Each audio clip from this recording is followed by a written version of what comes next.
it's all perspective. Like these people are talking through their own perspective. Maybe there's alternative reasons why.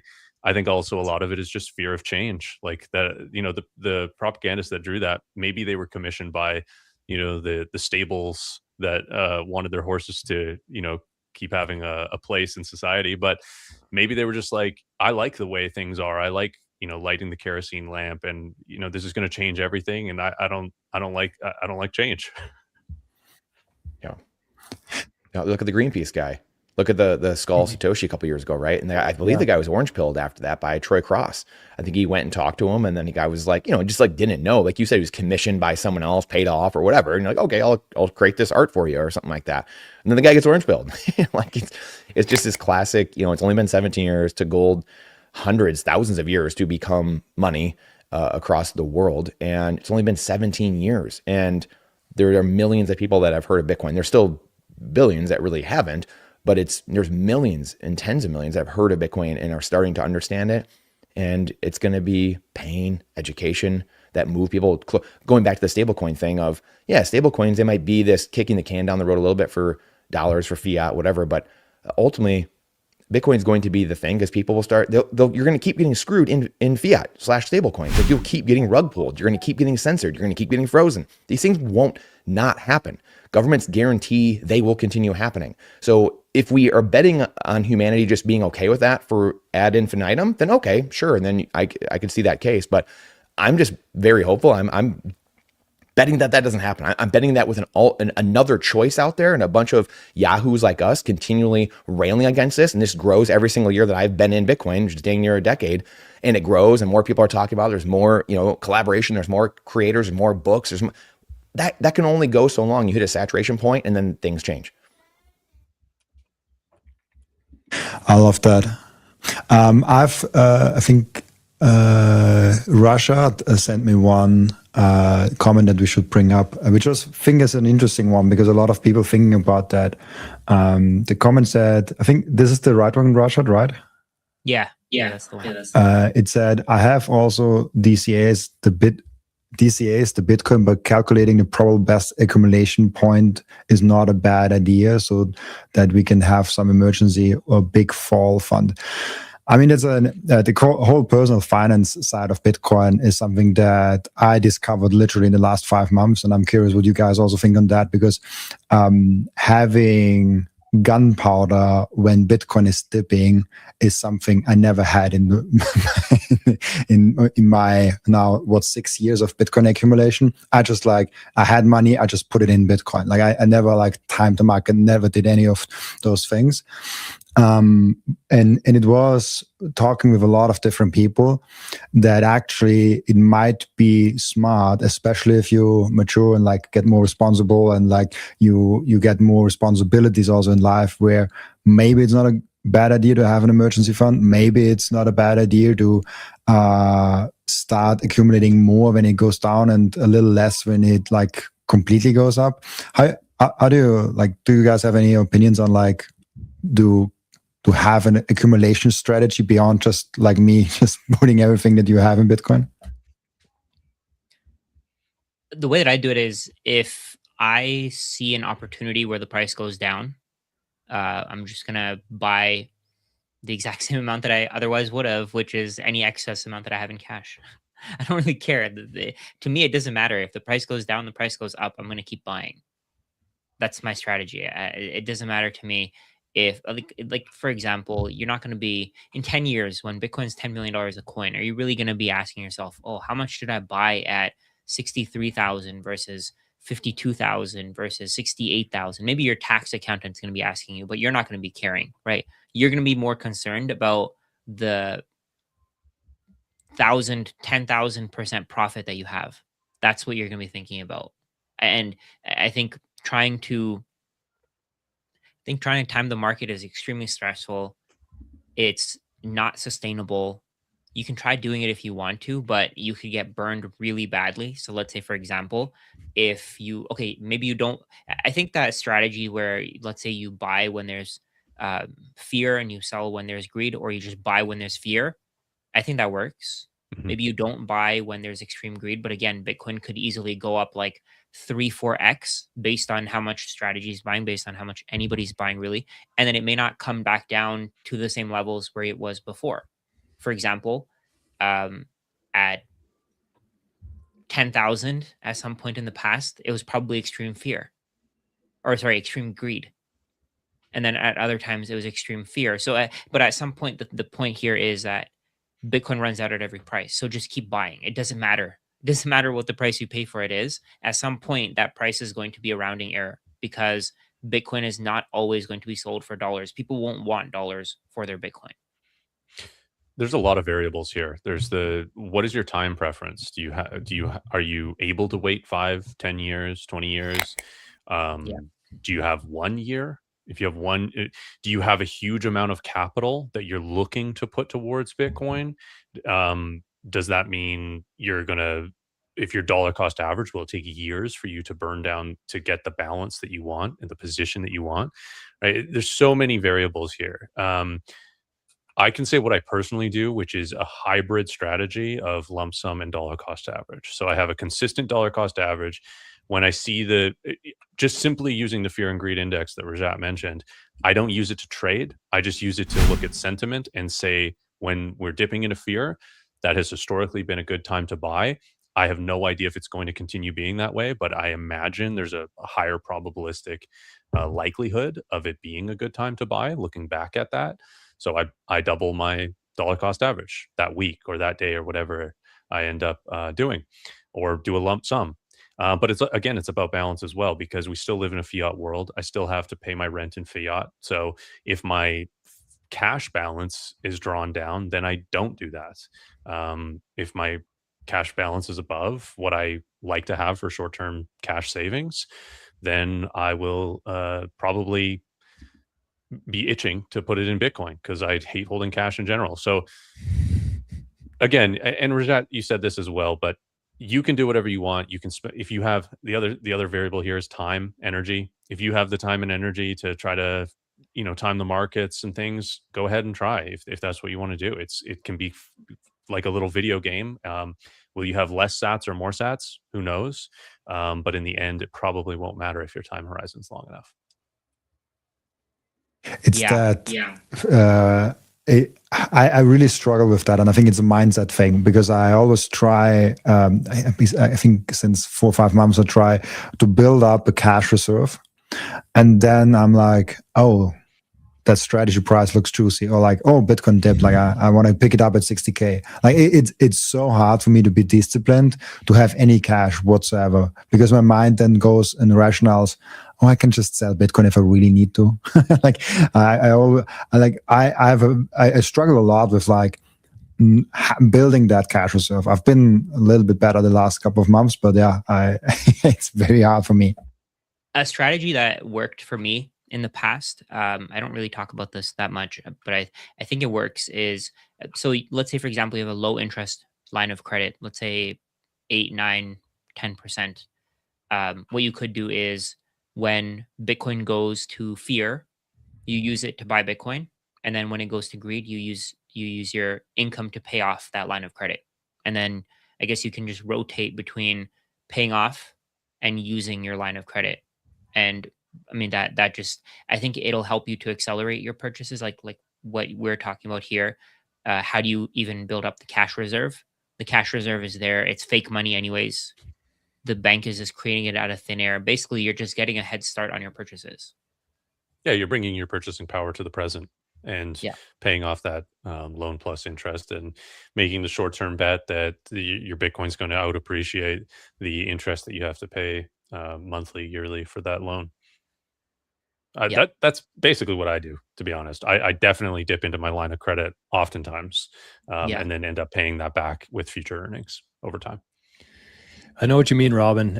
I struggled this especially since 2020, when like everything was on sale for a while, and then it was just like finding the next thing that's going to go up big time. So I was in crypto first, and I was always chasing things, and then it was stocks, and I was chasing stocks.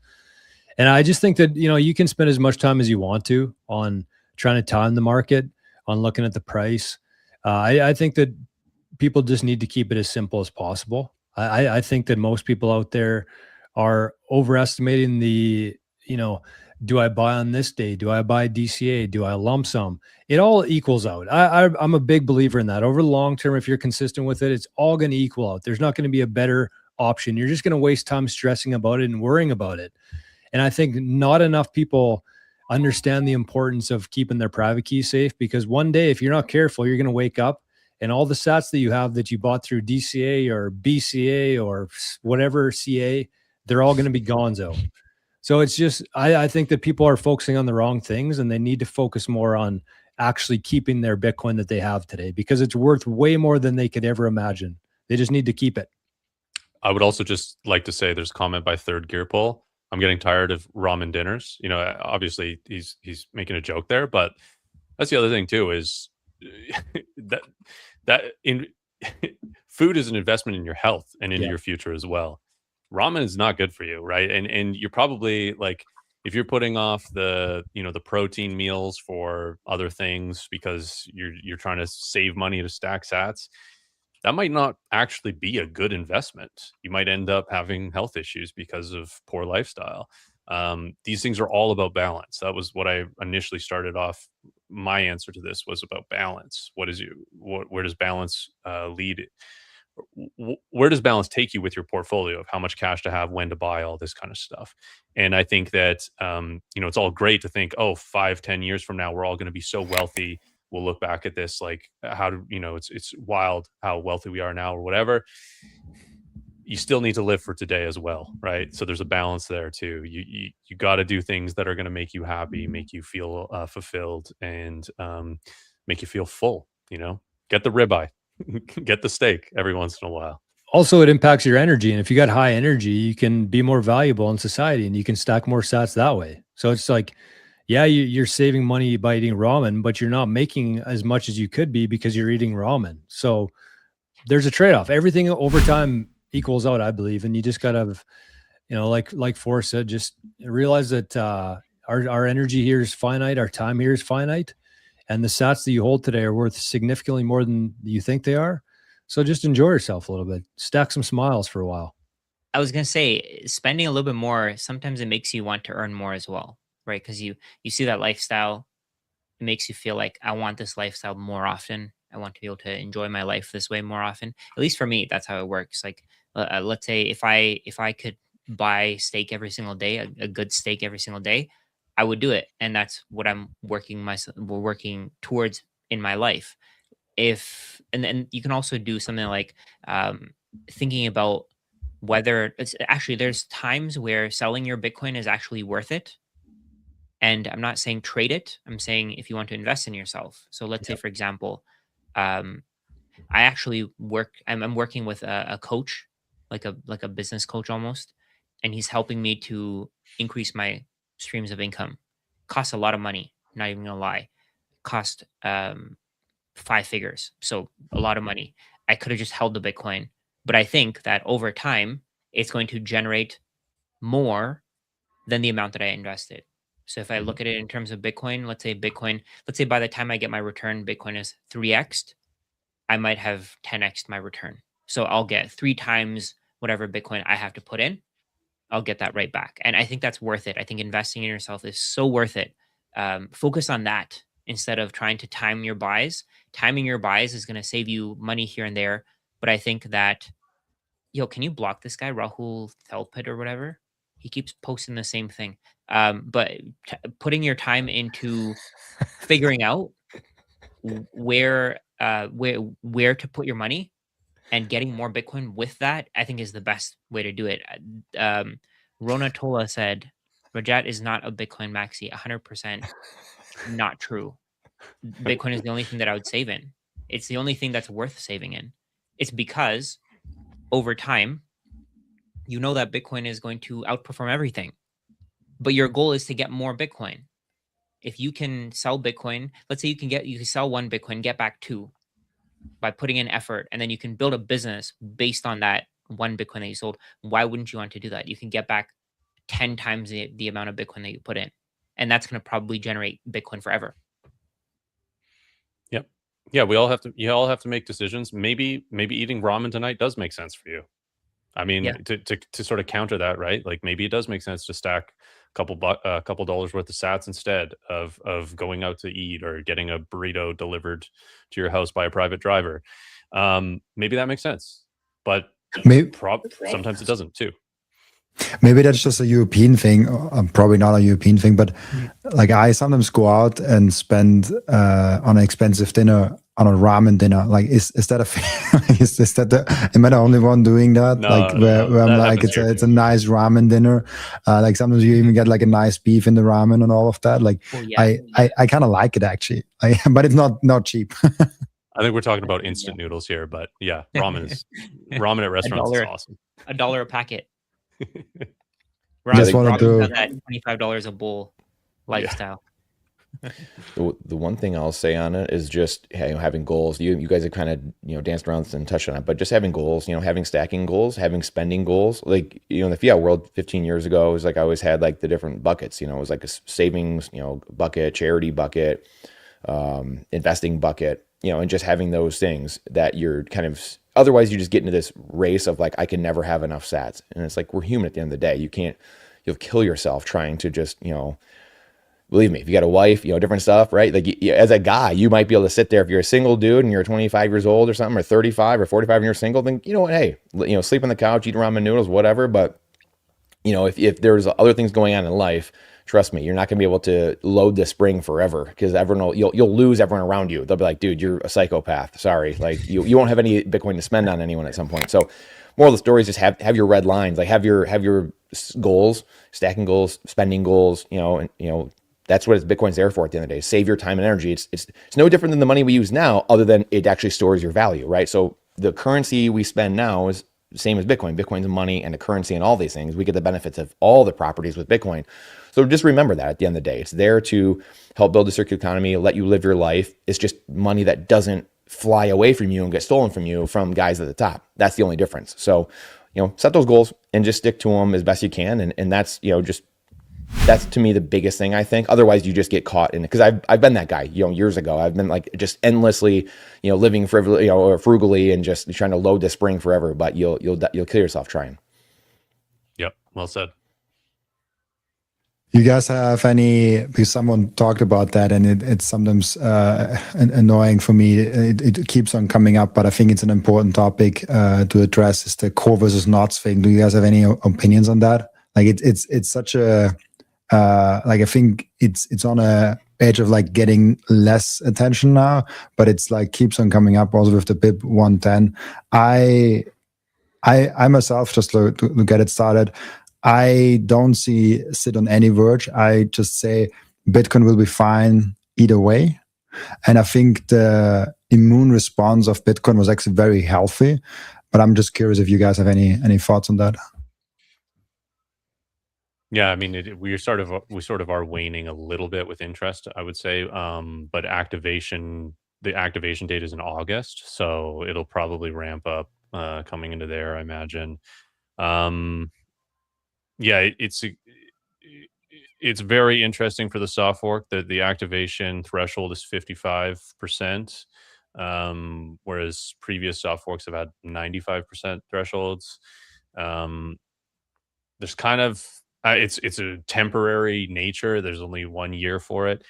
I sort of go back and forth actually on it, and that's partially because there's a lot to understand here. There's a lot to understand with the game theory, the potential for temporary or a more persistent chain split.